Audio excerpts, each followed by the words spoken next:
আসসালামু আলাইকুম ওরহমতুল্লাহি ওবরাকাত। সম্মানিত সুদী, আজকে আমরা আলোচনা করব শাওয়াল মাসের ৬ রোজা সম্পর্কে। আল্লাহ রাসূল সাল্লাল্লাহু আলাইহি ওয়াসাল্লাম সহিহ মুসলিমের 1164 নম্বর হাদিসে বলেন, যে ব্যক্তি রমজান মাসের 30টা রোজা রাখলো এবং তারপর শাওয়াল মাসের 6টা রোজা রাখলো, সে যেন সারা বছর রোজা রাখলো। সুবহানাল্লাহ।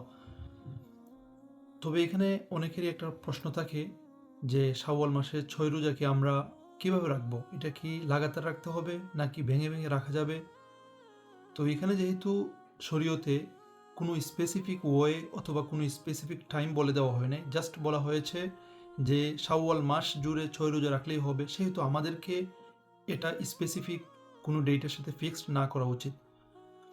আপনি চাইলে ১ থেকে ৬ অথবা একদিন রাখলেন, আরেকদিন ভাঙলেন, একদিন রাখলেন, আরেকদিন ভাঙলেন, অথবা ২৪ থেকে ৩০ রাখতে পারেন। যেকোনো এই শাওয়াল মাসের যেকোনো সময়ই যেকোনো দিনই আপনি রাখতে পারেন। তবে মুফাসসিরিনে কেরাম আ প্রেফার করেন হচ্ছে ১ থেকে ৬ রেখে ফেলতে। কেন করেন? অথবা লাগাতার রেখে ফেলতে শুরুর দিকে। কারণ আমরা যেহেতু আ বিগত একটা মাস রোজা রেখে এসেছি, সেহেতু আমাদের রোজা রাখার একটা অভ্যাস গড়ে উঠেছে। তাই আমরা যদি ইনিশিয়ালি মাসের শুরুতে রেখে ফেলি তাহলে আমাদের কষ্টটা কম হবে। তাই আমরা শাওয়াল মাস জুড়ে যেকোনো দিন আমরা রোজা রেখে ফেলবো। আল্লাহ তাআলা আমাদের সবাইকে শাওয়াল মাসের ৬ রোজা রাখার তৌফিক দান করুন। আমিন। আসসালামু আলাইকুম ওয়া রাহমাতুল্লাহ।